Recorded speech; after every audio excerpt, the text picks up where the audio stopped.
Hey guys, and welcome back to and now for something a little bit different, episode 48. And I am again joined by my good buddies, Justin and Jose. Welcome, guys. Hey, Good to see you hey! again. Hey John, how are you doing? Doing 48. good. You're almost at Magic 50. Oh man, I know. Magic 50. I hit I the real forgot that you were magic. talking about episodes there, and I thought you were just like saying he turned 48. I'm like, wait, did I miss him saying it was his birthday?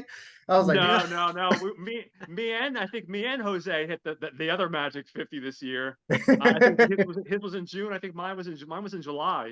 So yeah, Yeah. I already crossed that bridge. Unfortunately, that's okay. Um, so today, guys, we're going to be talking about another Oliver Reed film. Of course, got to continue our love of Oliver Reed. And today we're going to be going again, surprisingly, and I didn't realize this at first, nor was it a coincidence. Another film from 1969, like how Hannibal Brooks, our last episode. We're going to be covering the Assassination Bureau by, I want to say his name is Basil Dearden. I don't hold on 1 second. I believe it. I have my You got that page right. on Basil Basil Dearden. Dearden.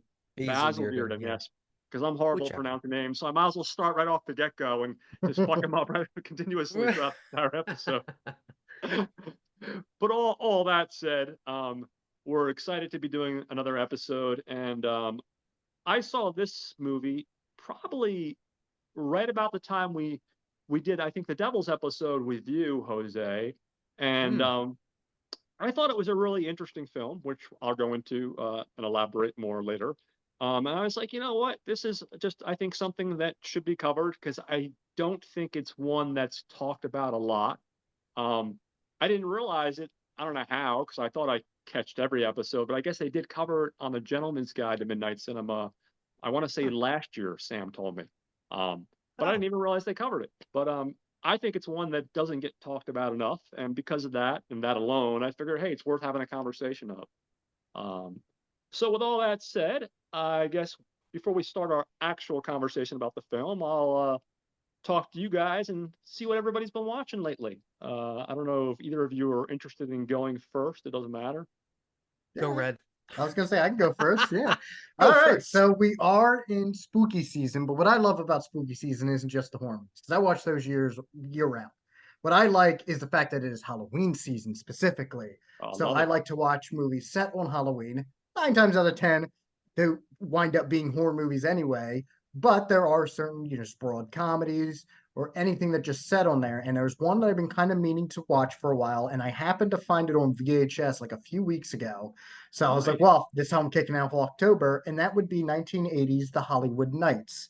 That is Oh, Knights. So what this is, I mean, I know some people might say it's like a Porky's clone, but they came out the same year. I think it would be quote unquote more inspired by Animal House, and that mm, even though it was made in the 80s, it's set on Halloween night, 1965. You have a group of friends, you call them greasers, if you will, and they're all kind of congregating around the local drive-in restaurant that is closing that night. So it's them just kind of mm, causing mischief. It's not as crazy as like an Animal House or anything, but there's still some nudity and some like sex romp.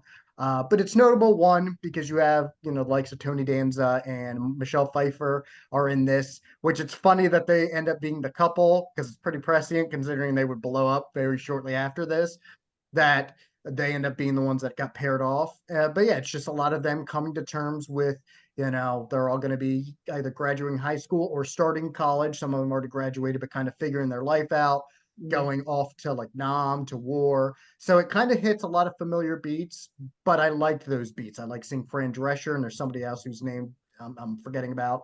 And a lot of the hijinks is fun, just them messing with the cops at the drive-in, especially trapping one of them in the bathroom.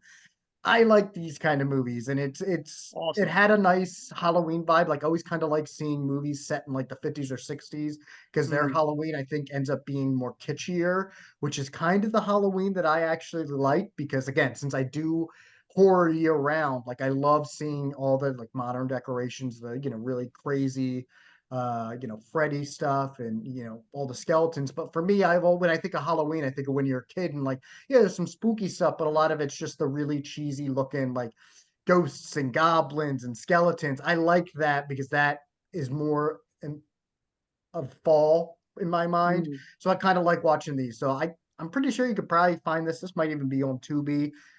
Ooh, But I'm yeah, gonna if you definitely can check check it this out. one down, it's a very charming little movie. And there's always it's funny when you watch these movies that are like sex romps to a degree. You don't think the word innocent should be applied to them because they're Mm, ribald or ribald. I know you and I, Jose, had a discussion on how to pronounce that word because I always read it instead of pronouncing it. But you always think those types Yes. innocent isn't, but there is because it's about youth where the whole world's in front of you and you still have this, innocent outlook. That kind of is infectious. So I like this. This was a nice way to ease into October. And then I decided because I did go on Tubi, I watched a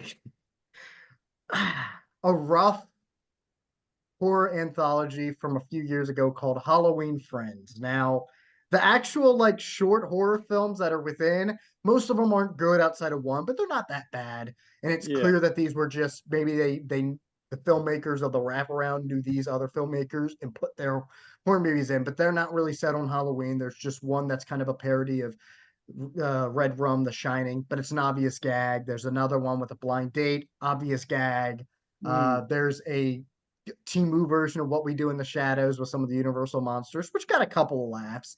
But the only one that I would say that I quite liked was this one where it's a uh, an actress goes to audition for a kind of kids program, but she feels very uncomfortable by the mascot basically and a creature. And it's still somewhat similar territory, but maybe it was just in comparison to the other ones, but it's actually pretty well done. And I kind of got involved with that. But it's the wraparound that is not good, even though it's just it's a 1 minute joke that gets stretched out way too long. So the whole idea is that Michael Myers has another sister that he just, which got a laugh out of me because he never mentions me because he doesn't talk. And I'm like, okay, that's a good gag. But basically, it's just, hey, we're gonna have this person dressed in a Michael mask, and then she's gonna just make really bad puns, and then she's gonna have a friend of Freddy Krueger's. Well, it's his wife called Franny Krueger. So I guess this is meta where it's weird because I guess Michael is still a serial killer, but then Freddy's just a movie star. We're not supposed to think about this stuff, but it's What? dumb anyway because then there's also a Jason who is since it's a woman is called Jay daughter because the first one is Jay son. This is the level of humor we have in this Oh movie. my God, And then they no. hold this person hostage and they're telling her the stories. oh, The wraparound's brutal. I chuckled a little bit, but I'm like, okay, but you got a minute worth of chuckling, and these wraparounds probably aren't that long, but they feel it. And it's yeah. just like, I don't know, horror anthologies, even if it's not a big hook, like I feel like the hook sounds like it would work. Oh, it's just I'm telling this person this story, but it Mm, never really feels like that's the case. And like outside of them being horror, the shorts don't feel thematically in line mm. with everything. It's not like Creep Show where it's like the fun wrap around. It's just I don't know. It's lower budget, so I'm more lenient on it. But yeah, this was a Cinematicus pick in me, and it that the wraparound lived up to it. Was it like a No. bad VHS sequel? I mean, it's probably worse than those. I haven't seen some of the bad VHS sequels, to be honest with you. I've kind of fallen off on them, but I feel like those at least had better production values, going with the wraparound at least. And but yeah, this one was pretty brutal. And then this one was not on Tubi. It used to be, but I found it on YouTube, and this one was at least better, but still not that much better. But from 2009, it was called Stan Helsing. So it's another horror comedy. Okay, I And the remember this idea one. was this I think the guy's name was Steve Howie. I always knew him because my mom watched that Reba McEntire show, which actually wasn't Yes. bad, but I think he played like her daughter's boyfriend. So he's Yep. Stan Helsing and he's friends with Keenan Thompson and these two ladies. So it's kind of just a parody of like taking the piss out of like sex comedies and horror movies. It kind of falls it's not as bad, but it falls into some of that Friedberg Seltzer where it's just let's make references to horror movies. Here's a character that looks like Pinhead. Here's a character that looks like Chucky. But I at least liked the main cast enough. The whole idea is like they were going to go to a Halloween party, but he works at a video store and promised to drop off tapes to like this rural community.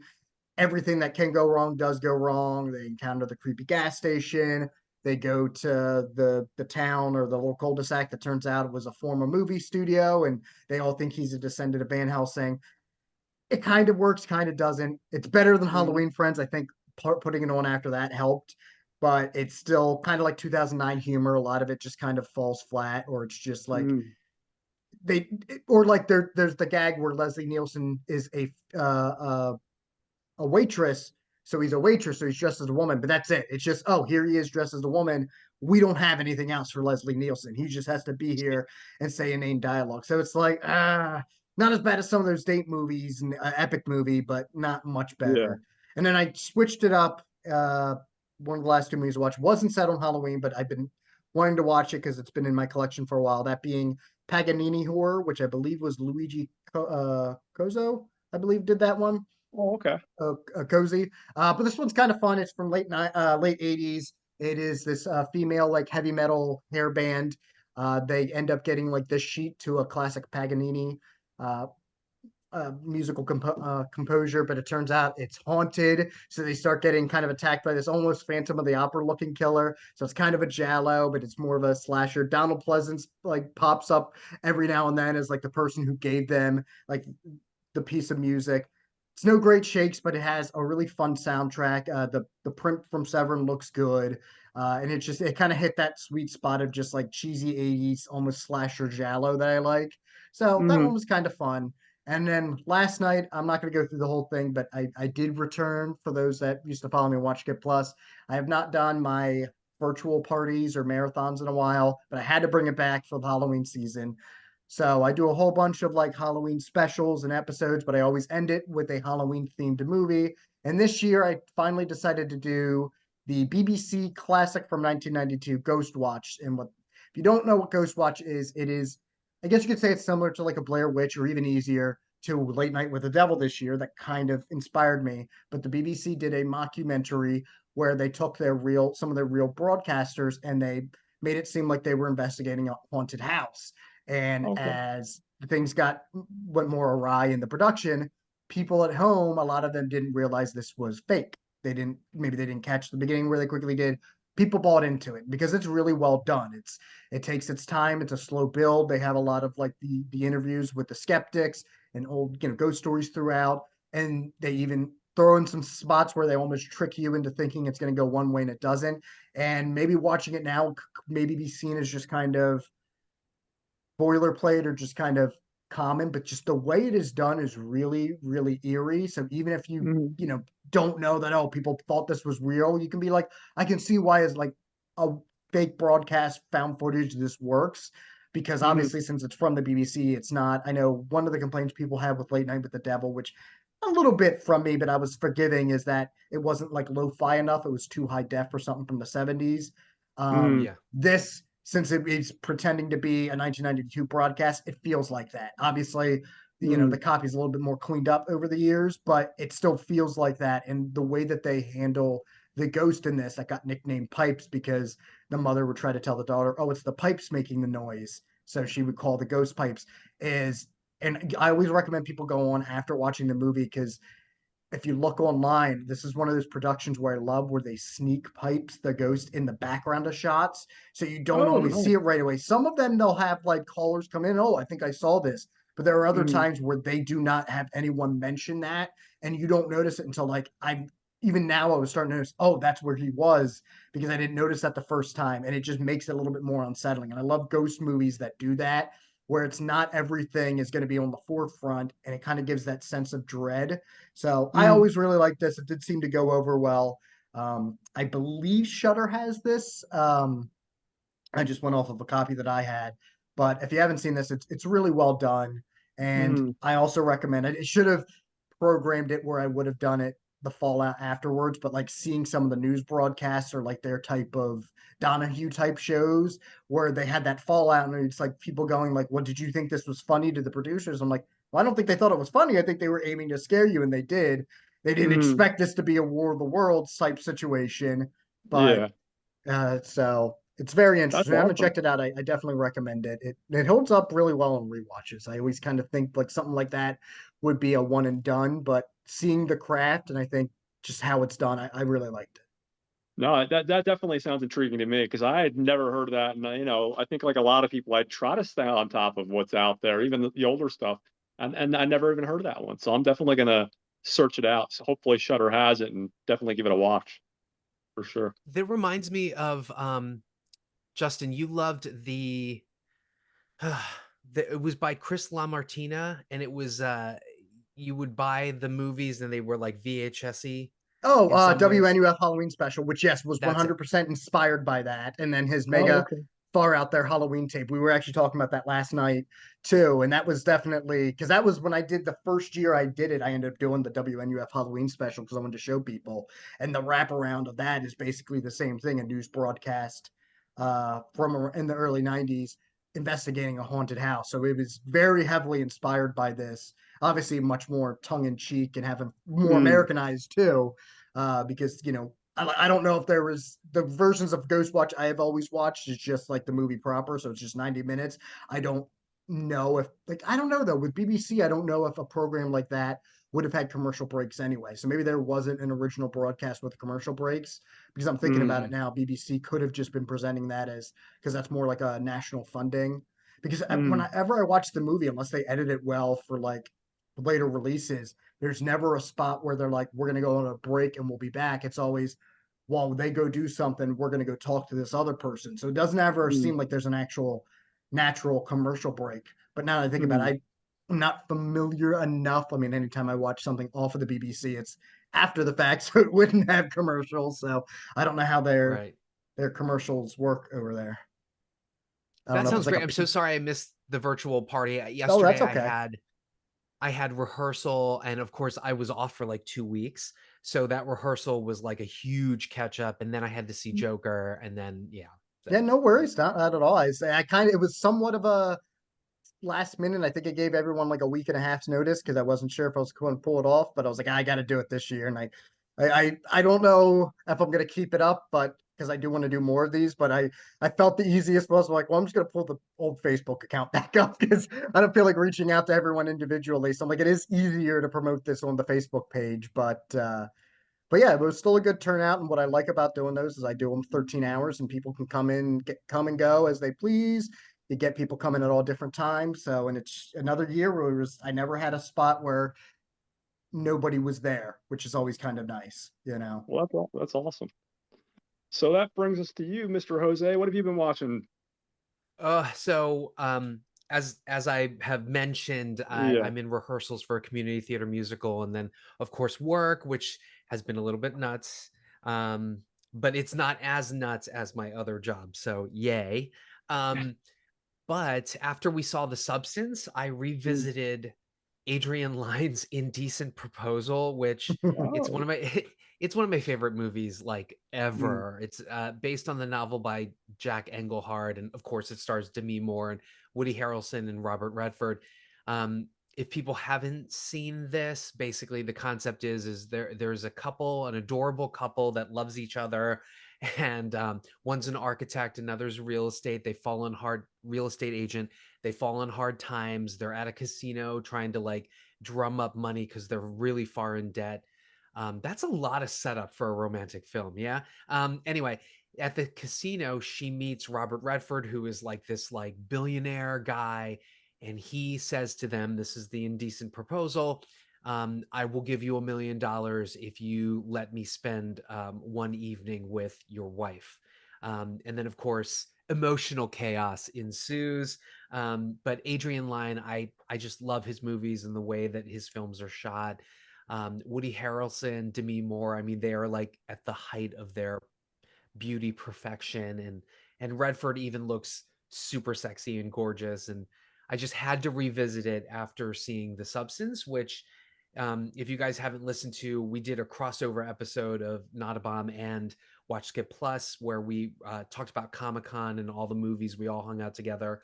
Um, but then we reviewed that movie, and it's there's some stomach churning stuff going on in there, and but Demi is amazing in that role, and it's very meta. Because the movie The Substance is basically about like impossible beauty standards that the women of today have to sort of comply with. Well, it's one of the big themes, of course. But I just had to revisit something with Demi, and that was the one that I really loved and adored. Oh, Cheeto. oh, that Justin, was a I'll great give you one. $1 million for Cheeto to spend one evening with me. Oh, Tito, you want to go? Hold up a second. Not that kind of indecent proposal, like just hanging out with me, right? I know, I know. I'm I think you kidding. Hold could on a go to second. jail We're for gonna doing get that. Tito over here. Yeah, but is joke, people. But yeah, so I watched that again, and I just adore that movie. I've seen it like no joke 20 times. Like I knew all the lines. Popping it back in, I was just like starting to say the lines over and over again. So yeah. And it's weird looking back on it, it's such a preposterous concept that the fact that it was like a huge blockbuster, that Oprah Winfrey had like and all these other talk shows had like these episodes. What would you do in this situation? Or a real life indecent proposal? And it's just funny that it punctured the zeitgeist like that because it's such a wacky concept. I don't know that if you put a movie out like that today, that people would make it a success. But who am I to judge? I'm sure. I don't know. Whatever. I think Provocative things like that always tend to take off. today's question wouldn't be the controversy of would you or wouldn't you do it, would be how much. That Yeah. would Right. Exactly. that'd be like, well, $1 million. I mean, it just isn't what it used to be. I mean, Yeah. I can't go to the No, he grocery didn't store without carry spending the same. $200. Yeah, exactly. And then to dovetail with this, I don't know if I had mentioned this to you guys, but I got an imprint television, which is run by Via Vision in Australia. They put out DVDs and really wonderful box sets, but I had gotten the box set of The Prisoner from imprint. And while I was shopping around there, and after I had heard Not a Bomb's review of The Avengers, so not the Marvel, but the big screen adaptation in the 90s of the 60s television show, The Avengers, which is a BBC drama, British television.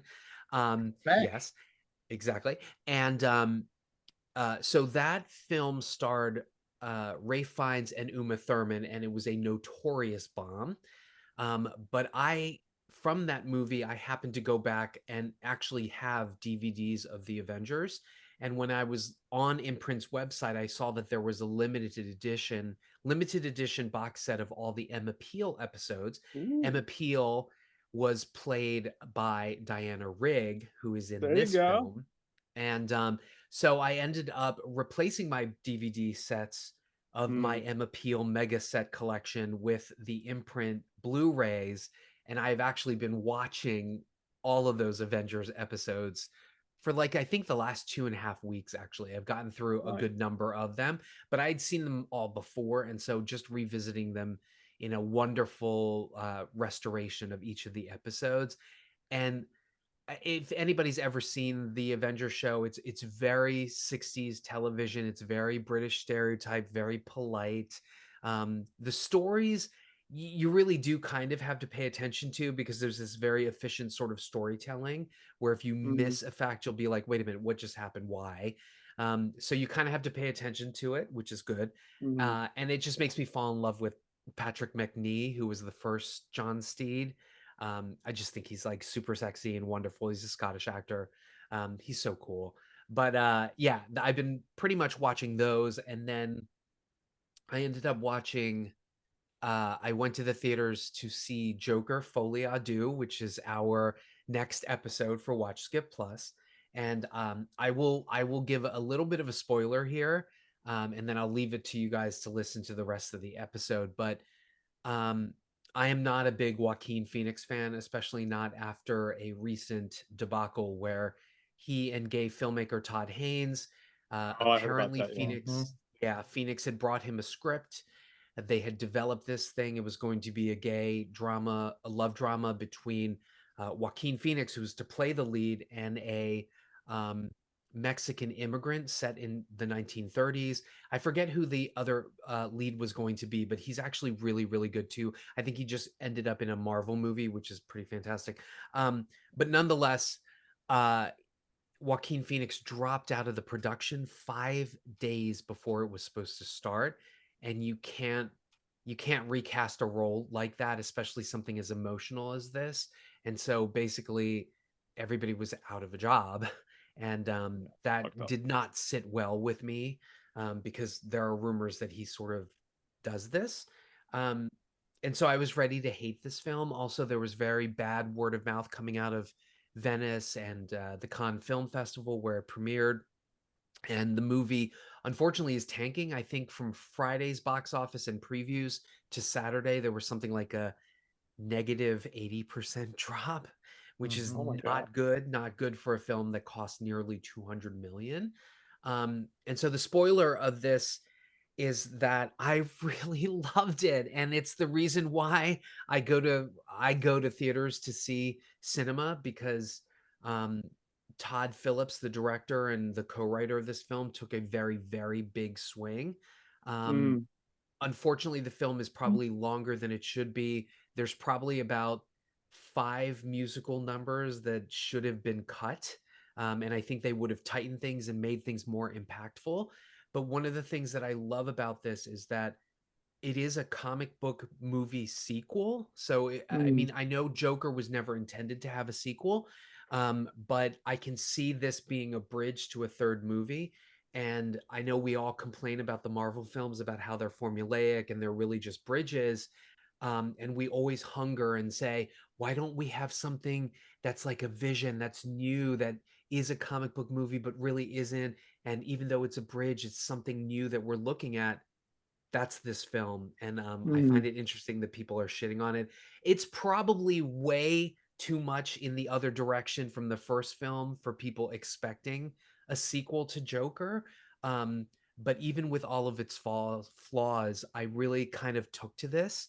And again, I'll leave it to you all listening to the episode, because there are some plot points that I could address, but it would sort of spoil stuff, mm. spoil the surprise, as it were. So yeah, I'm looking forward. I'm hoping possibly to try to see that later on today. I don't know if I'm going to squeeze it in, but I want to.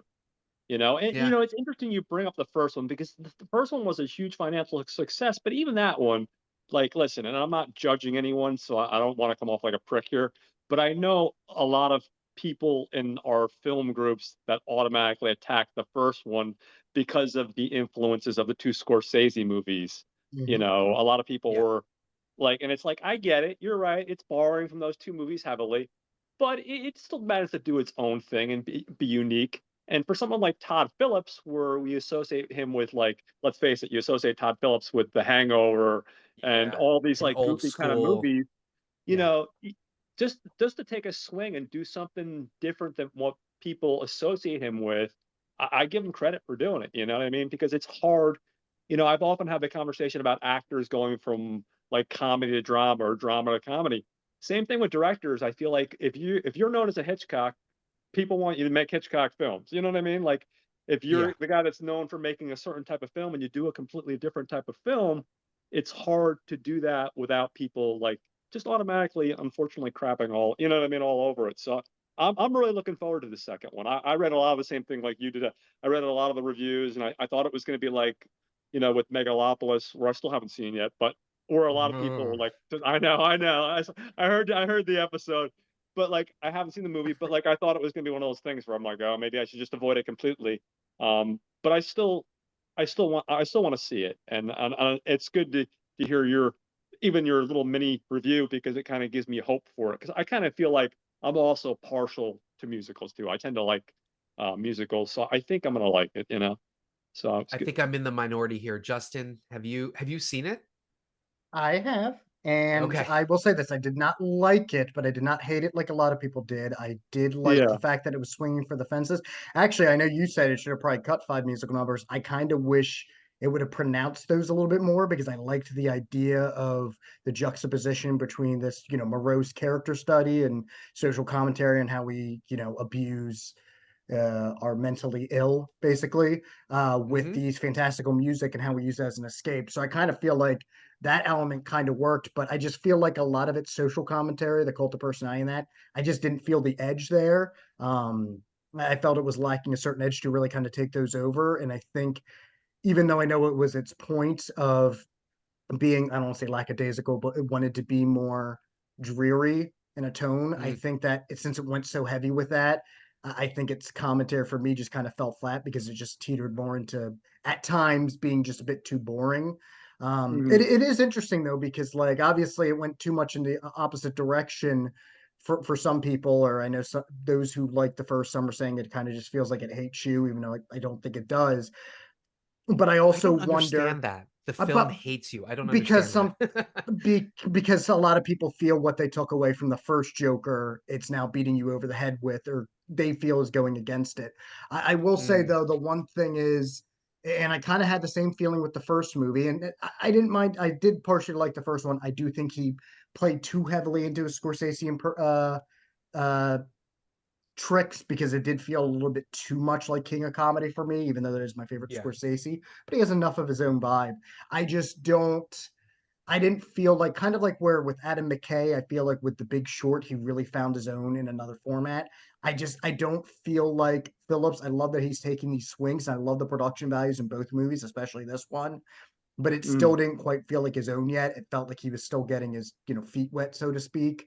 Mm, Um, I think that the downside is, since it is taking a character like Joker, there's elements where I'm feeling like, is it so much provocative as it is just like you said, well, here's a comic book movie doing it this way? Is that the only reason it's really then kind of unique, is because it's like, if this wasn't a comic book movie, if this was just a regular mentally uh ill type courtroom drama, would we be feeling like, oh, this is really taking a chance? Because, or would it just be a regular drama? And I think that's mm, where, for both sides of the coin, those, I mean, I've seen people complaining, oh, it should have did this and that because of the Joker. I'm like, well, I'm fine, it's doing its own thing. And I don't feel like Lady Gaga's character was wasted, or like some people say you lift her out. She plays a pivotal role, but I do feel mm. like there could have been more of that as well. I kind of feel like some of the resolution, like I said, I didn't come away hating it like a lot of people did. I was a little Yeah. underwhelmed, but I also wasn't too crazy about the first one. I liked it, but I didn't think it was great. I Mhm. like the chances he was taking. I do love the production values, even honestly more so, not even the musical numbers, but just like how the prison looks and everything. And I feel there's Mm. some mm. revelations here which I think were supposed to have more impact, but they kind of lacked an edge for me. I loved being able to see, obviously, a new Gleason and Steve Coogan were going to pop up, and I got to say, my takeaway is Steve Coogan with rolled up sleeves. Whoo, man, he looks Ah, good. I'm I always kind knew of it. I was watching it. I was like, Red's gonna love yeah. him I don't, man. popping up Oh in my god, this. good. But also, I guess, I mean, I wouldn't say a spoiler, but like, I didn't know Catherine Keener was going to be in this. She's the The Joker's lawyer. lawyer, or the Flex Yeah. lawyer. I think there's a lot of Mm. good ideas here. I don't know. I wouldn't say anything went wrong, but I don't know if it was. I don't, I don't know. I think this was Phillips's vision. It didn't seem like they were holding anything back from him.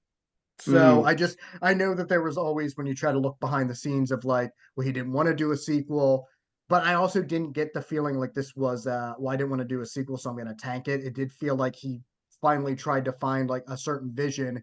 I just don't know. And you could still take this in another direction. I think even if this movie, which is, I mean, obviously there's bad word of mouth, and that's why it's tanking this weekend. But it's still crazy to me how this thing went from it's going to be a big opening to just a few weeks ago of like, oh, pre-sales aren't even good, and it just continues to crater. So it's like I almost wonder too if like this was just one where people, as much as we think there was demand, this was a movie that didn't really need a sequel. And maybe this was just one people were like, no, I got, because people loved the first one. And I think a lot of people Yeah. are just like, I like the fact that this was a one and done, and they just weren't as intrigued maybe by continuing it. So, Yeah. No, I mean, yeah. I'm curious. I'm definitely interested. I'm glad to hear what both of you guys thought. And of course, I can't wait to hear the new episode of Watch Skip Plus to hear more. Um, but you know Yep. what? Just like I said, as far as the stuff that's out there now that I can actually have access to, and unfortunately, my theaters generally tend to play the mainstream stuff, with the exception of like Strange Darling or the occasional the substance. It looks interesting enough where definitely it's worth checking out on the big screen for me. Hmm. And you know, if it gives him a chance to make other interesting films, hit or miss, I'm all about it. You know what I mean? Because let's face it, the way the system is Hmm. with Hollywood, excuse me, sometimes all you need is one big failure, and then you know you have some director that doesn't work for 5 or 6 Yeah. years. You know, which is sad. I know when they did back in the day, which I loved. I know some people don't, but I love John Carter of Mars, despite the bad name. Hmm. That really affected Yeah. his career for a while. So sometimes, you know, it's sad to see people take that hit, and then because of it, they just don't have the same opportunities again. So Especially I hope something that like doesn't a, happen. yeah, especially something like a John Carter, because I don't want to, director should be put into a jail, but at least if with Joker Folie à Deux, it was you could be like, oh, it's because of Phillips's vision that, this Yeah. tanked or whatever. John Carter, that was a marketing thing. Yeah, I there's a think whole book anyone with a about brain will know how that the was a studio marketing fucked it up. thing. That Yeah. shouldn't be on the director. That should be on whoever was in the marketing department, this and that. I know Yeah. some people have said that even with the new Joker because people were taken aback by the musical numbers, but I feel like even the trailers highlighted there were going to be at least Oh yeah, the some. trailers definitely point that There's out. there's Yeah. hints saying Yeah, so. I'm like some anybody singing. that's like, oh, I didn't know it was going to be me. You're in. Like, yeah, this didn't go full bore with it, but like it didn't completely hide it. Like they show Yeah. obviously Gaga's inclusion, but even then, like you see Arthur Fleck singing a bit in some of the trailers. So I don't know how people were thrown off by that, but Yeah, no, Yeah. it's one of Well, it's one of those things. I was just No, gonna go ahead. say, when you hit the spoiler section, I talk about all these things. So Oh, okay. Cool. please Very listen. cool. Well, I am definitely, I listen every week and I always promote you. So, I'll Yes. be there Thank you. listening as usual. All right. I guess that brings me to what I've watched. I didn't watch a ton of stuff, but surprisingly, I got in more stuff than I thought I would get in. I watched the documentary on Peacock about poor Gary Coleman, and it's called mm, Gary. Oh. And it's, Mm. we've all kind of like, if you're of our age, about Gary Coleman. It's pretty been publicized a lot of what he went through, but you don't realize just exactly how screwed up his life was. And it was a nice little documentary, just basically going into more detail about his rise to fame and his struggles and even stuff like, a lot of people know about his parents and how they took his money and, goes more into that. Um, it talks about how he got married and he had an abusive wife. I didn't know about that. A really Mm-hmm. tumultuous relationship. It was really cool to go back and watch it. On the same token, it was also heartbreaking in the same token because I think like a kid of the '80s, that was one of those shows I watched every week, like Silver Spoons, The A Team. It was Oh just my one of those God, shows, yes. you know. And it was really sad to kind of watch his life and what happened to it. You actually get into interviews with his best friend and like some of his dreams, and it was just it was good, very well done, but it was also very heartbreaking to really see to the extent of how this man's life was affected and how short it was because I think he died at like maybe 42. So, but it's worth watching if you have Peacock. Definitely check it out.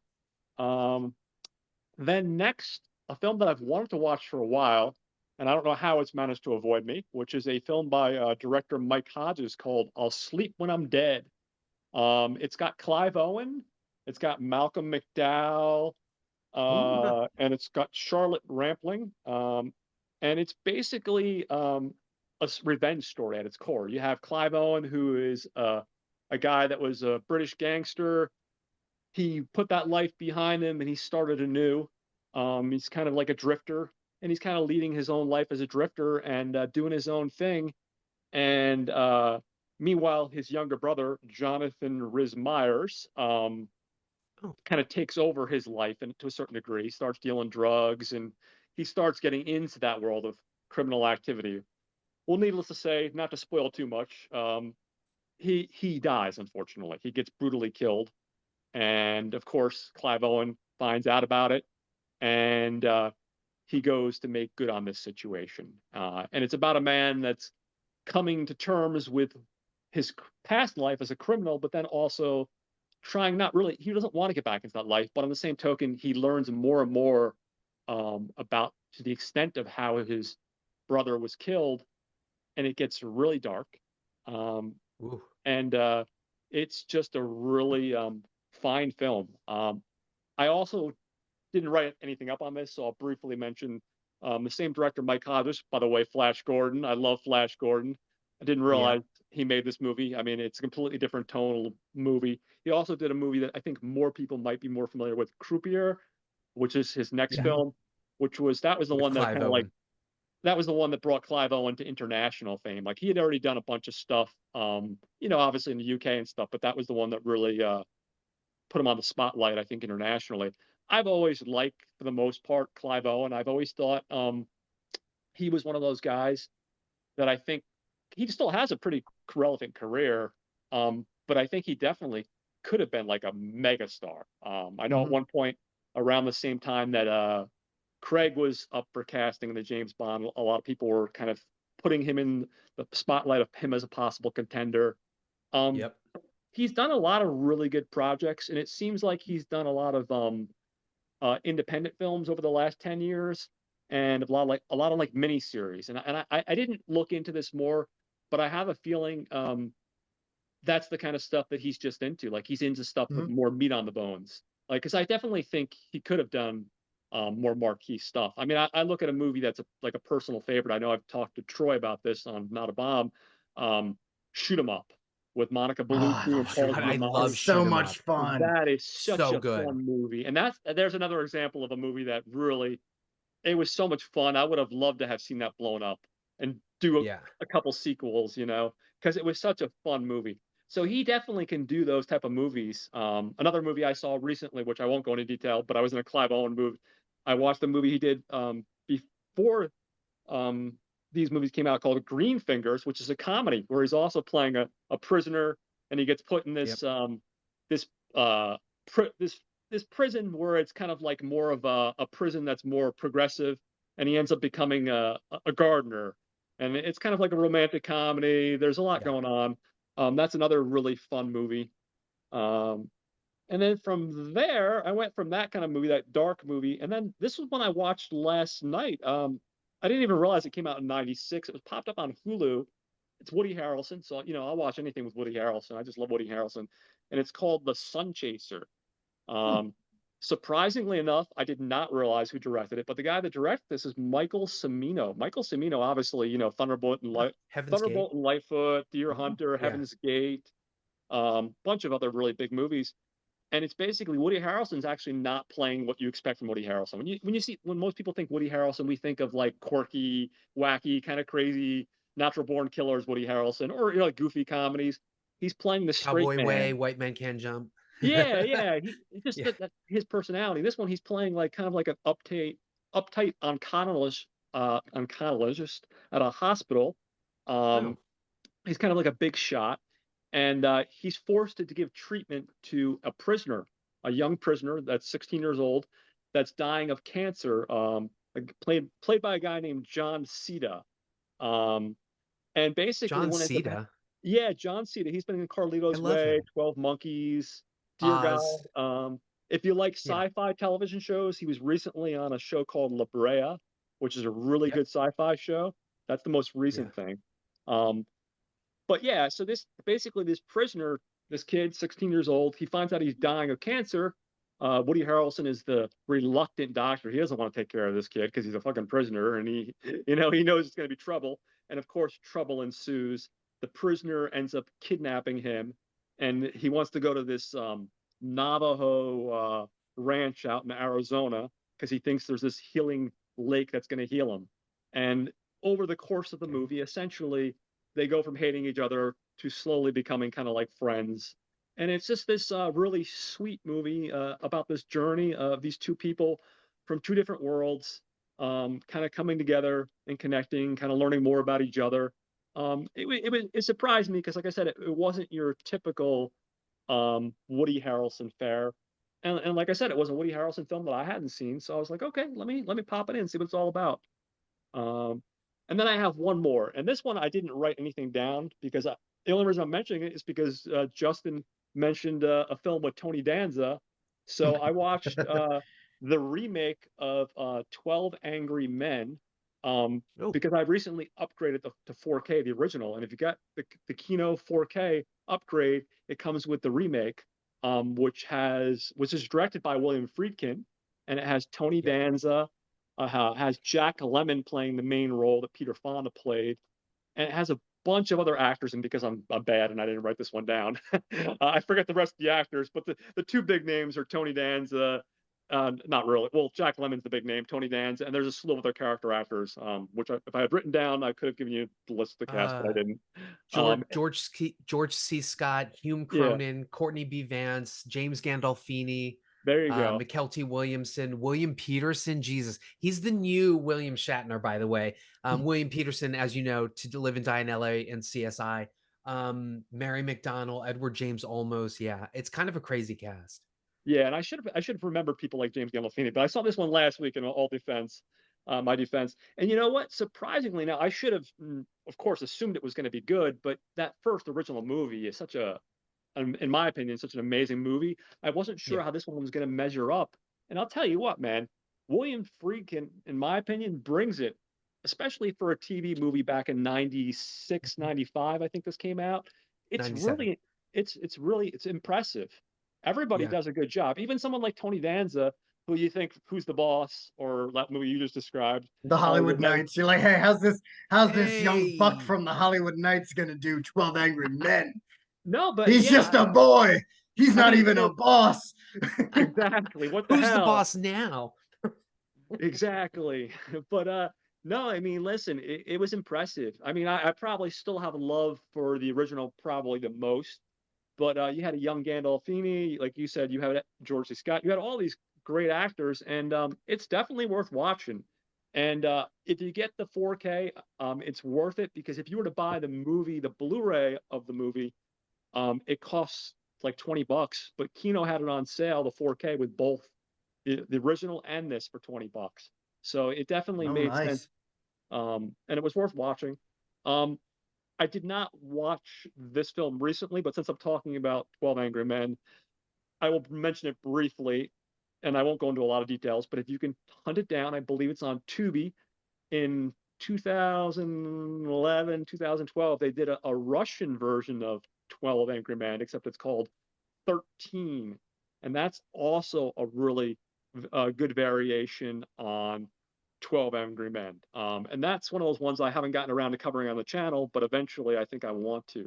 Um, so yeah, that's a little bit of what I watched this week. Unfortunately, I did not go to the theaters this weekend. I did see last week I saw the Angry Robot or Quiet Robot. What am I? The The Wild The Wild Robot. Wild Robot. God Robot. damn it!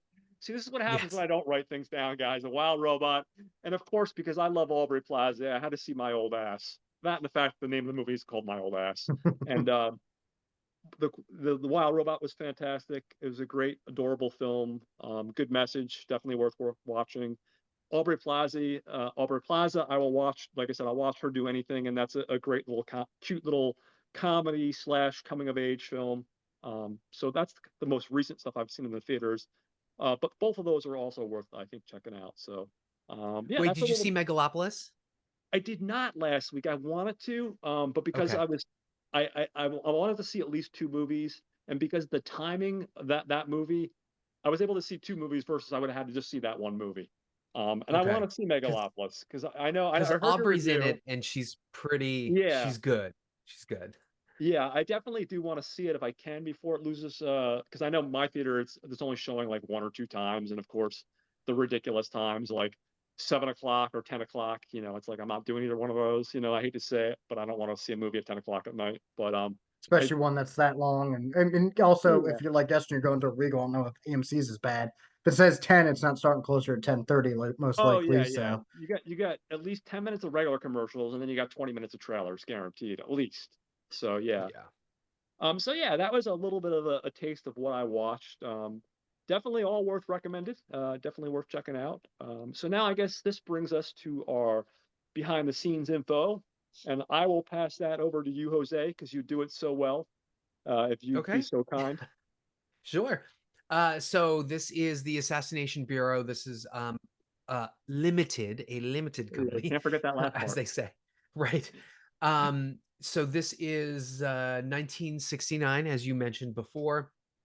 Um, we have our director, Basil Dearden. Basil Dearden was actually born Basil Deer, and believe it or not, Oh, he was a assistant director, and his mentor was a director named Basil Dean. I hope you're keeping all of this straight. And so he ended up changing his name to Basil Dearden so that there was okay. no confusion. Oh, okay. Interesting point of fact, one of his sons is James Dearden, the Hmm. noted playwright, screenwriter. Many of you will know him because he wrote the screenplays for the films Fatal Attraction and A Kiss Before Dying, which he also directed. So good stock there. Um, So as a director, he actually ended up at a place called Ealing Studios after he Mm. sort of apprenticed with other directors. And this is the studio where he did his first film, which was called The Bells Go Down in 1943. It was a war film, but that's where he met Michael Relf, and that name will become very familiar in a few minutes. Um, Dearden is probably best known for directing British films that raised social awareness. So I'm actually looking at 1959's Sapphire, which had to do with race relations. It was a thriller. And then, more importantly, 1961's Victim, which is actually streaming on Max. This stars Dirk Bogarde, and it was a thriller about homosexuality. So if you think about it, 1961 and in Britain, homosexuality. What are we doing? How is that a movie? In a Yeah, no, movie, absolutely. actually. But Victim is fantastic. If you've not seen it, it's pretty awesome. Uh, Eventually, he would end up directing films like um, I'm sorry, two films he did for Paramount. The were his last three films were Only When I Larf, which is an Edwardian era comedy, and then this film, The Assassination Bureau, and then his last film was The Man Who Haunted Himself in 1970, and that was he wrote and directed that, and that starred Roger Moore, who he would then go on to do episodes of television with in the series The Persuaders, Overture, Power Switch, and To the Death Baby. Um, our writer is Michael Relf, who I just mentioned. He's also the producer here. He's mainly an art director, and he started initially with Gaumont British, which is the British spin-off of Gaumont International, which is a French production studio. So he had done a lot of like art direction. If you don't know, art direction is usually works hand in hand with production design as well as the DP to create the look of the film. And he is known for some of his influential art direction, such as 1945 supernatural anthology Dead of Night. So when he ended up becoming the chief art director of Easling Studios, that's when he met Basil Dearden, and they Mm. have worked together a lot on a lot of films, almost all of Basil Dearden's films, actually. Um, and Ralph yeah, I already mentioned that he was the producer of this as well. The music is by Ron Grainer. He is an Australian composer who worked mainly in the UK. So we have him working basically from the 30s on up. But he's probably best known for creating the themes for television shows like Doctor Who and The Prisoner. I Oh, mentioned The okay. Prisoner earlier when we were talking about that. And then that brings us to our DP, Jeffrey Unsworth, who is pretty fantastic. He's a British cinematographer. He has won a ton of British Society of Cinematographer awards, BAFTA awards, and Academy Awards. He also started at Gaumont British and had basically assisted photography for Powell and Pressburger's The Life and Death of Colonel Blimp and A Matter of Life and Death. Also, other films like A Night to Remember. He would eventually become the celebrated cinematographer we know now by becoming a very in-demand DP for period films and then for genre sci-fi and fantasy films. So period films, I'm looking at Bob Fosse's Cabaret and Sidney Lumet's 1974 A Murder on the Orient Express, but more particularly with science fiction and fantasy and genre, he shot Stanley Kubrick's 2001 A Space Odyssey, and he was the director of photography for Richard Donner's Superman in 1978. Now, Donner has gone on record saying that Unsworth was robbed for not having a DP nomination for Superman. And part of the controversy there is that because Superman was so big at its time in terms of integrating visual effects work, as well as other second unit work, which featured other DPs, they had mentioned him in the special effects achievement, but because he didn't get a separate credit for the special effects work and wrangling that he did, because he needed to coordinate with the other DPs to make sure the footage would match, especially the visual effects heavy footage. But because he hadn't had that separate one, the Academy ruled he could not be nominated in the DP photography Mhm. um, section. So yeah, he has Donner has said that he basically was robbed, and if you think about it, he definitely was robbed. Yeah, Unsworth would also absolutely. shoot films like John Barry's musical Alice's Adventures in Wonderland, John Borman's Zardoz in '74, which is one of my favorite movies. Great Uh, the film. Love it. Absolutely. The Return of the Pink Panther. That was the fourth film in Blake Edwards' series, as well as Richard Attenborough's A Bridge Too Far in '77. He would eventually get a posthumous Oscar for the film Tess, which was directed by Roman Polanski, and he did collaborative work with DP Ghislaine Cloquet. So, yeah, some good stock here in terms of the prestige behind this. I also want to just make a quick note because before my Swiss cheese brain forgets it. So our director started off as an actor originally, and he actually Yes. worked with Oliver Reed's uncle, Carol Reed. He Ah, back in the yes. early days, back in the before they became talkies, he worked Yes. with Carol Reed. A little interesting tidbit of trivia. Yeah, And she was a very prominent director as well. yeah. Yeah. Nice. On to cast, Oh, I'm so sorry. I'm I sorry. Yeah, guess. Or I apologize. My brain's not working today, guys. It's been a long week. no, you're And good. now, with our cast, of course, we have Oliver Reed playing Ivan Dragomilov, and hopefully I didn't screw that up. Uh, let the mispronunciations begin, my friends. No. Hey, Now I've already got it. all I ever heard watching this was "Drag Me Off," which, yeah, that's all Well, I I'm ever from heard. But Jersey, Well, so that's putting everything's a the little more S in aggressive. Assassination Bureau, though. Exactly. Drag me off. So, um, because most of you have been watching this, hopefully, you already know we've been doing these Oliver Reed spotlight episodes. So you've already heard me talk about a ton of Oliver Reed films, but I'll go into some of the more notable films, stuff like Oliver in '68, The Brood in '79, obviously The Devils in '71, Women in Love, which we covered, obviously Hannibal Brooks, which we just covered last episode. Because we're in Halloween season, can't help but mention The Curse of the Werewolf in 1961, a good old Hammer film, and then and Gla- Burnt Offerings. Gladiator. Oh, what's that? Burn off. Oh Burnt yes. Offerings, which is Oh yes. Yes. Also, classic film. Venom. He battled a And snake. that's Yeah, right. exactly. I figured That's out right. He was because the everybody's first been to fight following, I didn't go into Snake. the entire resume. I cheated a little bit with Oliver, but that's okay. um, Next, we have lovely lady you mentioned, the lovely Diana Rigg, Sonia Winter.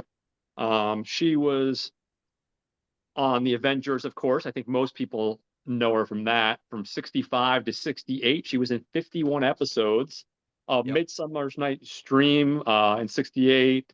We go do a little James Bond movie in '69. We get on Her Majesty's Secret Service, which conveniently enough also had Telly Savalas in it. Um, we had Julius Caesar in 1970, Theater and Blood in 1973, and then her last film, and I didn't even realize this, was Last Night in Soho in 2021 by Yep. Edgar Wright. I actually enjoyed that movie a lot. I know Yeah, so that did one I. I got really mixed liked it. reviews. Yeah, I thought it was good. Um, Also, we should mention that I know you only started the first season of it, but Diana Rigg had a very prominent role in Game of Thrones on Yes. HBO. Oh, Yeah, she's okay. fantastic. I did not. I don't know how I missed that one. And Yeah. also, so apparently, I don't know. This one I forgot to write down, and I'm ashamed of myself. But I did just remember it. She also her Oliver Reed's second to last film was, I think, also by our man Basil Deirdre, and she was also in that with Oliver Reed in that too. It was I didn't write it down off the top of my, so I forget the name of it, but it came out I think the year before Gladiator. So that was the second film that Okay. she worked on Oliver with. Um, Wow. Next we go to Telly Savalas, um, who's kind of playing the vice president of the League of Assassins here of the Assassination Bureau, and he's our, I guess you would call our main villain. And I think a lot of American audiences know him primarily from Kojak, where he did 117 episodes between 73 and 78. But then he also did a bunch of Kojak movies throughout the years. They did like TV movies every so often. But then like movie wise, I think people don't realize he was in stuff like The Dirty Dozen. I think people forget that, or Sonny and Jed, which came out in 72, Birdman of Alcatraz in 62, Yep. Cape Fear, the original Cape Fear in 1962, The Young Savages in 1961. Um, he's been in a lot of stuff. I think I didn't write all of his television stuff. I think in America, like I said, he's been in a ton of television. If you look at his career, especially like in the 80s, he popped up in a lot of different roles. But he's one of those guys. I think it's a shame that he didn't have a bigger career over here in the States, because I know over in Europe he definitely had a bigger film career over there as well. Um, Next we have Curl, Kurt Jurgens playing General von Pink. And he's a guy that you might know from films like Circus of Love in 54, The Orient Express in 54, The Devil's General in 55, Lord Jim in 65, and Target for Killing in 66. Um, our next guy I'll mention would be Philippe Noiret, and he plays Monsieur Lucoville. Now, I know Philip primarily from one of my all-time favorite movies, which is Cinema Paradiso, which came out in '88. That's the one that Yep. I like, really, I love that movie. But he also was in another Oliver Reed film. He was in The Return of the Musketeers in '89 with Oliver Reed. Ah, He I was in have Which not stuff. is gotten to fitting that. because I the saw Three the. Musketeers have come back together. I'm just Yeah, saying yeah, that exactly, name is going to stick. exactly. Absolutely. Um, but he has a long career of doing stuff like Murphy's War in 71, Playing with Fire in 75, Lady L in 65, Crime Does Not Pay in 62, Ballad for a Hoodlum in 63, and yeah, stuff like that. And, again, he's one of those guys, I could go on and on. He has a pretty big list of credits, a really good actor. But to me, he'll always be the Cinema Paradiso. That's the one role I always sticks out for me, and he's just fantastic in that film. If people haven't seen that film, next we have Clive Revel playing César Spedot, and I'm probably also screwing up that character name too. uh, he was in a movie called Reach for the Sky in '56, The Horse's Mouth in '58, A Fine Madness in '66, Kaleidoscope in '66. Here's one for you: Empire Strikes Back in 1980. He Never does heard the of it. Yeah. Yeah, I know, right? Who heard of that movie, right? Enough of these other well-known movies that I just mentioned.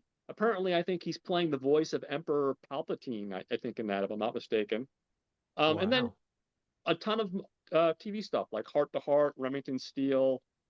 He was in a bunch of Transformers cartoons, talking about Transformers earlier. He did a bunch of the voiceovers for that. Another goofy cartoon that I remember, because I always thought it like was the reject version of the Smurfs was the Snorks. He was in that cartoon. Yes. He was like the cousin version, or and then we have Robin Hood Men in Tights. He popped up in '93. So Whoa. yeah, and I haven't seen that movie in years, so I don't remember him being in that movie, but that's because I just haven't seen the movie in years. Um, Next we'll go to Annabella Incontrera. She's playing the role of Eleanor Spado. Basically, to sum it up very briefly, her husband is an assassin, and she hates him, and therefore we'll get into it. She poisons him and kills him. She I also kept tries to. thinking it was Catherine Hahn. She looks so much like Catherine Hahn. She does, absolutely does, absolutely does. You're right. Um, she's one of these actresses that's been in stuff like The Devil in Love in '66, Suicide Mission to Singapore in '66, um, Goliath and the Vampires in 1961, and stuff like that. And that kind of covers, I think, our main cast. I might have missed a name here or there, but I think that covers our main players there. So that gives us a little introduction of who's who. I guess at this point, I will hand the reins over to you, Justin, to do what you do oh so well. I know how you like to sum things up Uh, this one, so well. I think I got this down pretty good, but man, this one was tough because every time I thought like, oh, I nailed this, I'm like, ooh, does it sound like it's misleading? But that it's one of those kind of fun movies. So, but Yeah. here we go. Here's the TV Guide summary, if you will. A tenacious journalist hires the Assassination Bureau to assassinate their own chairman in order to destroy the organization from within. No, I mean they can't get any That's more. good. The point, That's I mean, perfect. it definitely summarizes it. I mean, I'll get into the story. I guess we'll get into the story a little bit more in a minute. But so, what were you guys like? What are your general overall thoughts after watching it? Like, what do you think? Yeah, my immediate thoughts were what I'm loving about this spotlight we've done on Oliver Reed is it keeps showing me a side of Reed that I don't associate him with. And this is closer to the side we saw in Hannibal Brooks, Yeah, like the softer side, but this is more like comedy, almost wacky Reed. And I never realized that he had he's some funny. really good comedic chops to him. Like the whole bit here is that, he's the chairman of this board, but he's almost like he loves the challenge that he has to assassinate, his organization needs to assassinate him.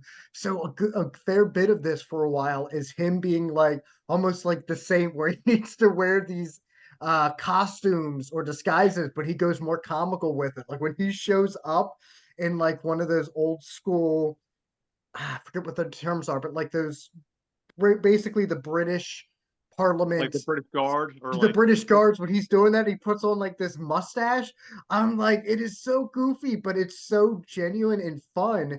And that's not like when you hear the title Assassination Bureau and you hear that plot, and as Tully Savalas, I wasn't expecting as much of a comedy, kind of like with Hannibal Brooks, and yet yeah, it won me over because it's almost there's aspects of this, especially early on, that kind of feel like a slight or a more comical parody, if you will, of like the James Bond or just spy movies in general. Like when he's yeah, going off and showing off like the weapons they have, like the quiet bomb that I thought looked like a Christmas ornament.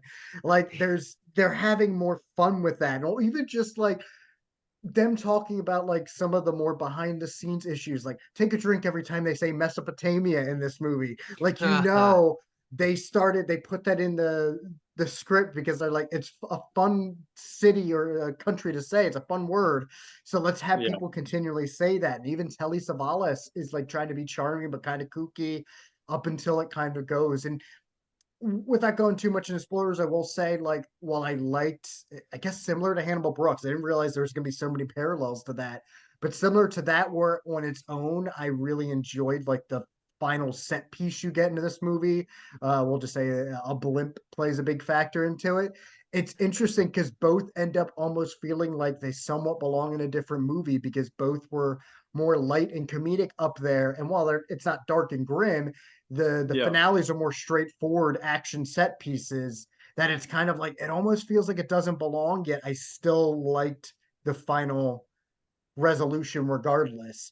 But I yeah, was not expecting this to be as similar in comedy and just tone as it was to Hannibal Brooks. And again, come away, I was like, man, I need to see more Reed where he's like this. I'm so used to the Reed, even in Condor Man, he's still more the Oliver Reed I expect, the more grizzled, uh hardened Oliver Reed, where I'm like, the more lightweight Oliver Reed, like I have a movie Take a Go Like You. I'm starting to wonder mhm, if like I keep thinking, man, is he gonna be more gruff to like this, woman? Like, no, he might just be a sweet man in that movie. I'm not yeah, used to this. And like his relationship with the journalist as she starts to learn more that, not only is he not this kind of evil man, but like the history of this isn't as cut and dry as she thinks it is. I liked their bond. Like I thought they had really good chemistry, and it kind of makes some of the more general spy beats in the back half work because they've built up this rapport together, and I actually believe that they kind of have this bond. I was kind of taken aback by I was expecting a more traditional spy movie, and I got more of a comedy, and I actually thought it worked pretty well.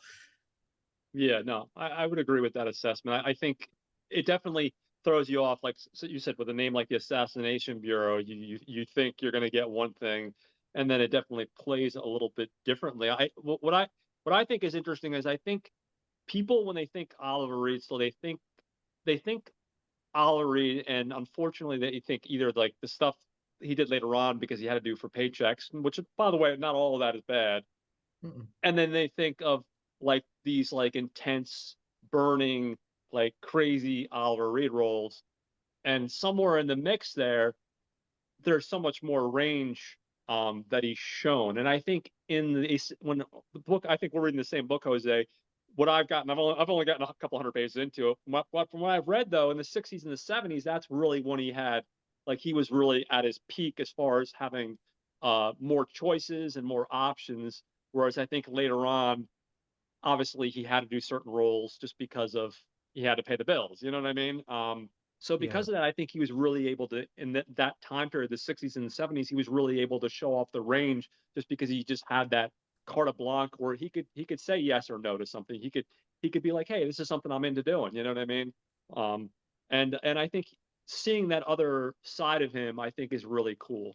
And like you said, Justin, as far as getting to know him, because at first we're introduced to this girl as this reporter. She wants to expose this group, and you think it's cut and dry. We think Oliver Reed's character is this evil group of people that are just hitmen for hire. But then you realize later on, as we're watching, that they only eliminate people that are evil. Like they're not going after, for at least if I got that right, they weren't going Mhm. after just average. They weren't average guns for hire essentially. So there is a like a code of honor, if you will, um, to Oliver Reed's character, which I think is interesting, and I think it says something about the character. But it definitely, if you were just to go off the name, you probably could be misled into thinking that it's a more of a straightforward, you know, I guess more action film. And there really are showcasing a lot of the comedic beats that he's capable of doing. The chemistry, like you said, between the two actors, I think is fantastic. Him and Diana Riggs just play off each other really well. Um, and it's just, I think it's a pretty charming film. I really enjoy it quite a bit. Um, what were your thoughts, Jose? When we're doing all the talking here, Ah, I'm definitely no, curious. I'm it's curious all to, good. I didn't know quite what to expect. Although with Diana Rigg, obviously I'm a fan I'm a fan. Yeah, of the Avengers and Emma Peel, and she's kind of doing the same shtick here, which is yeah, highly intelligent, highly capable woman, kind of thing going on. I just didn't know why they dressed her like Mary Poppins most of the movie I because had the same notes. yeah, I said and yeah, she Miss even Winter has is his like a government Mary Poppins. she even yeah, has Mary Poppins's big like fucking carpet bag thing. And at one point, and I'm just like, okay, aren't we supposed to be pulling for them like to be a couple? Like I Mhm. can't get sexualized Mary Poppins, right? I can't. Well, I Um mean, I got a video I can show you, but no. you just got to reach a little bit further. Yeah, exactly.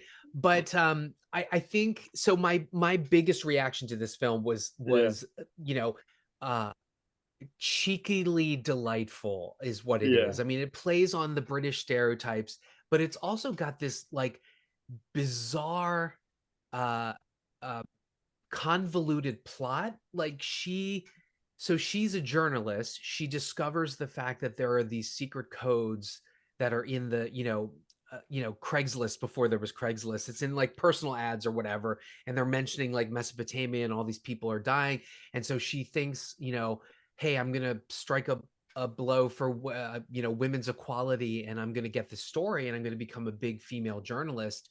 Um, but then her big ruse is to walk into this bureau and then order the assassination of the main guy, right? And yeah, I love that it subverts expectations that he's sort of like, okay. And then he convenes what appears to be this, round table, this Knights of the Assassins of the Round Table kind of thing.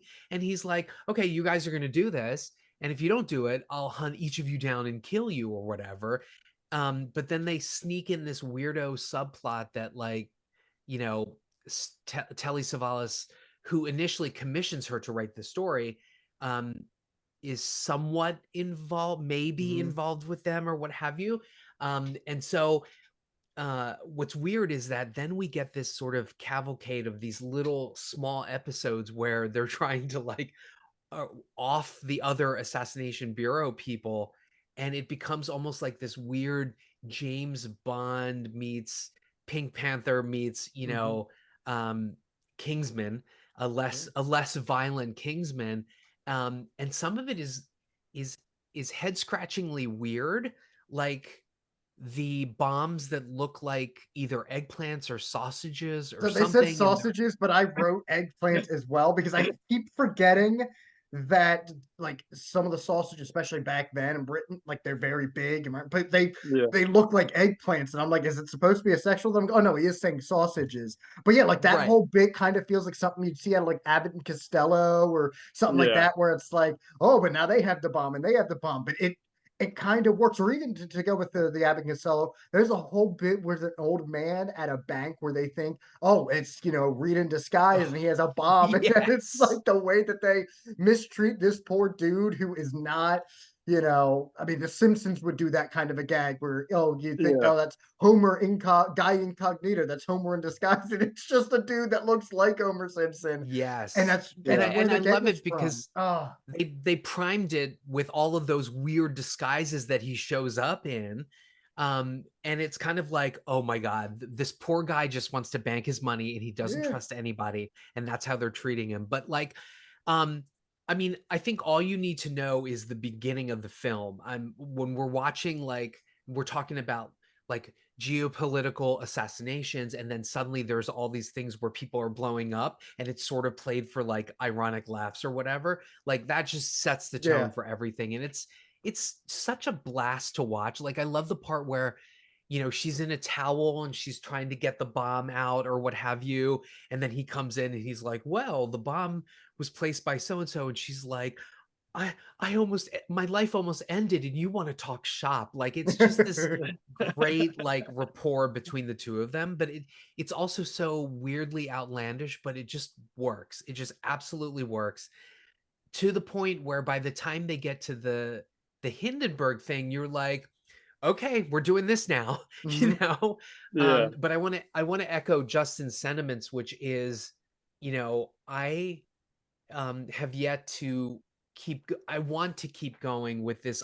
untapped Oliver Reed comedy kind of thing, because yeah, I already think he's gorgeous, but like, just we're always so used to his intense performances that it's really fun to see him sort of let loose and have the disguises, or walk into a scene completely drenched in water, Hmm. and just be like, yeah. oh, he fished himself out of the lake after he was supposedly poisoned or whatever. Like it's all fun and games and wonderful, and I dug it. I always wonder Awesome. now, like, because we talked about it before, like his drinking, like his, if this was, I'm sure the further along he got, maybe he got more intense. But I also wonder if, like, if there's a part of like drunk Ollie that's more like this, where he's just doing like pretending to be an old scholarly guy who nowadays kind of looks a bit like the Colonel Sanders, but just kind of going into this like this brothel, if this was kind of like his sense of humor and he was just being able to finally get to kind of let loose, because he takes this really well. And you'll hear, I mean, somebody like even a Robert De Niro, who's done more comedies recently, like they take for granted like how hard it is to actually do comedy until they try to do comedy. And then you have Yeah, somebody like Reed, who you don't think could do comedy, and he does it just so naturally that you're like, I mean, I'm glad we've got the Reed that we've gotten, but like even those later paycheck days, maybe it's better he didn't get some of those. But it would have been curious to see him have to do not just intense roles or putting him into horror movies where he can play the intense roles, but getting to do some like types of comedies. But I guess I'm trying to think of like stuff in the 80s and 90s, what kind of comedies. Like, I mean, him popping up in the Hollywood Nights would have been interesting, but maybe that would have been the wrong type of comedy.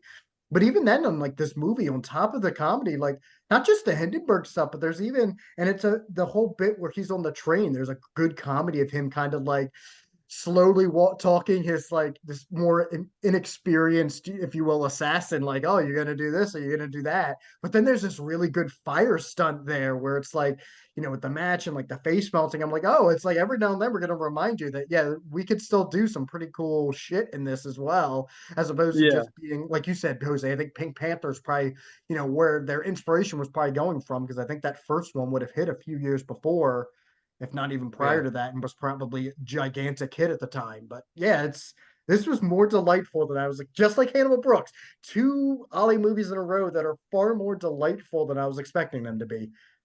yeah. No, Yeah, I mean, but like, can we also talk about the production design though? Like, where have you ever seen a brothel like that? That looked like Mhm. like a five-star hotel. It was fantastic. And then the bank, and then the Austrian stuff, and the Venice, the underground canal things, and then even the Hindenburg. Like, it just all was just beautiful to look at Mhm. and just fun, like a complete throwback. And obviously, it sets up things like the Avengers or Heart to Heart or Remington Steele, these sort of espionage type thrillers where there's like a good-looking guy, a good-looking girl, and they've got this wonderful rapport. Yeah, Yeah. I mean the Hindenburg Anyway, stuff was better than the actual Hindenburg movie with George C. Scott. So to call back to George C., which is crazy, but there you yeah. go. And it's weird. I'm sorry I interrupted you, John. Go for it. No, that's okay. No, no, no, no, not at all. You can always interrupt. That's the listen. I'm always doing that. What's interesting too is I couldn't find an actual budget for this movie. I looked on Internet Movie Database. Oh, I couldn't find a budget. I looked on the Wikipedia page, thinking I could find it there, but I couldn't find a budget. But you can definitely, to going to what you guys are saying, you can definitely see they spent a little bit of money on the film. And if you get I don't have there's two different physical releases of this. Arrow released an edition like 3 or 4 years ago, which is the one I own, and then Imprint also released an edition of this on Blu-ray. And on the Arrow video, they talk about this movie, and apparently it didn't do well at the box office. And Mm. they think part of oh, the reason behind that was, unfortunately, around that time frame is like a few years earlier, JFK had gotten shot. All these people had gotten Mm. shot, and they feel yeah. like people might have not liked the idea of, even though it's That a makes comedy sense. at that time, trying to come face to face with a movie where people are getting assassinated. Now, I think if they would have actually watched the movie, perhaps it would have been different. But I think it didn't quite hit that well at the box office because of that. Because people were like, "Oh, well, they're making it fun of." And you're just a few years early, all these different people got, like, every time you blinked an eye, Mhm. someone was getting assassinated. So it didn't do financially well. What's interesting is apparently in the UK, this is one of those movies that would, like, I don't know if you guys probably have like TNT and stuff like that. This is one of Mhm. those movies over there that would play constantly over and over again.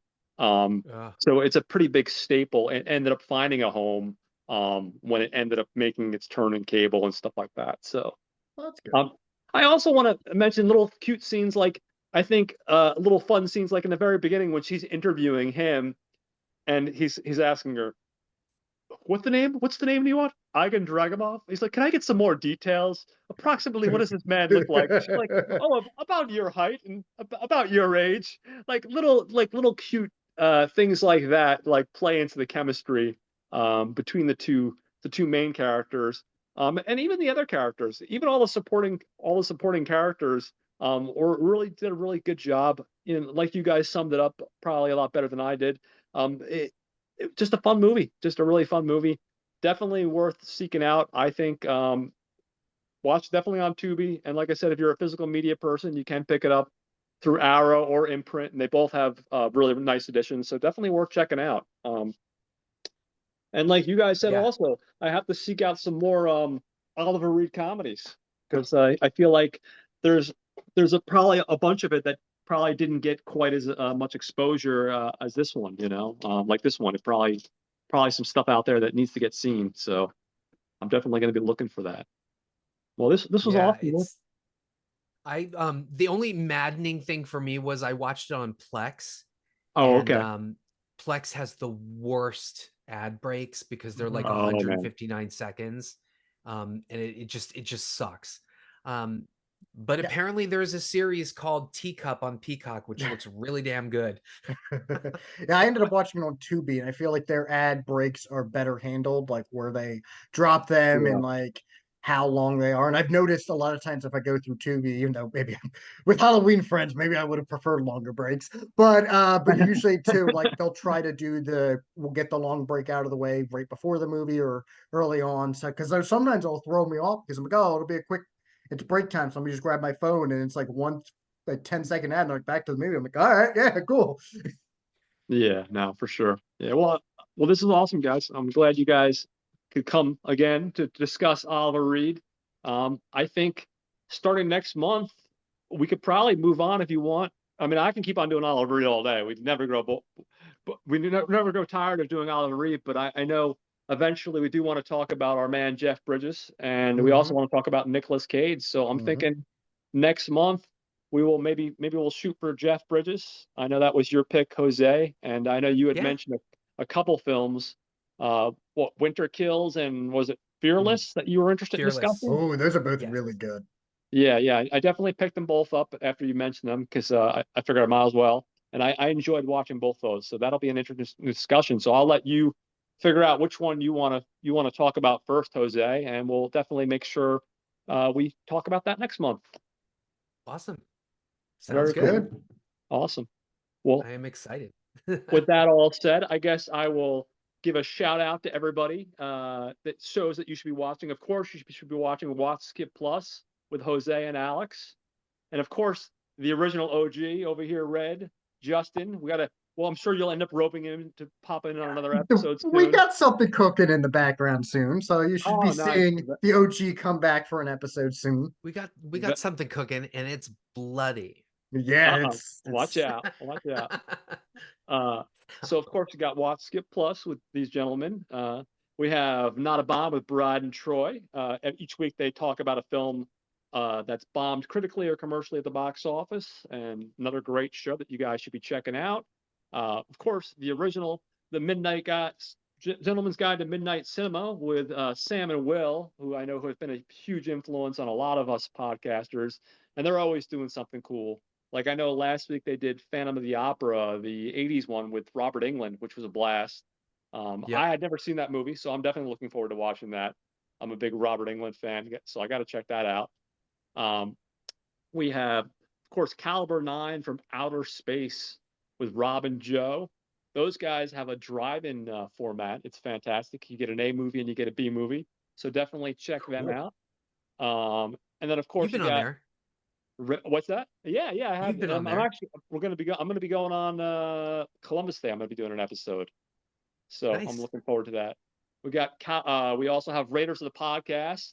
They also do sometimes 2 to 3 movies, and that's also another great podcast that everyone should definitely check out. Highly recommended. And yeah, that wraps up stuff that everyone should be watching. Um, this is a shameless plug for myself, but I just started uh, something on TeePublic where you can buy T-shirts and hoodies and stuff. This is one of the Love shirts. it.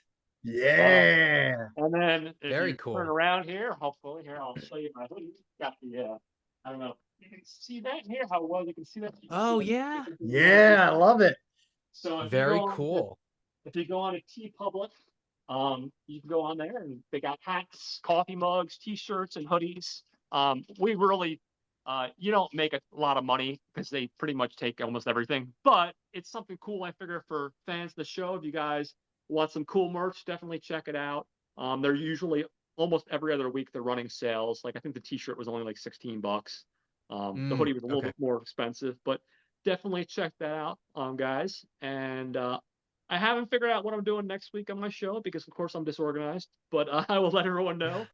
I want to thank you guys again for coming on. It was a pleasure, and I'm excited next month to be tackling Jeff Bridges. It's going to be a fun Yeah. time. So, with Yes, that said, I hope everybody has a great week, and I will see you later. All right. Hold on one sec.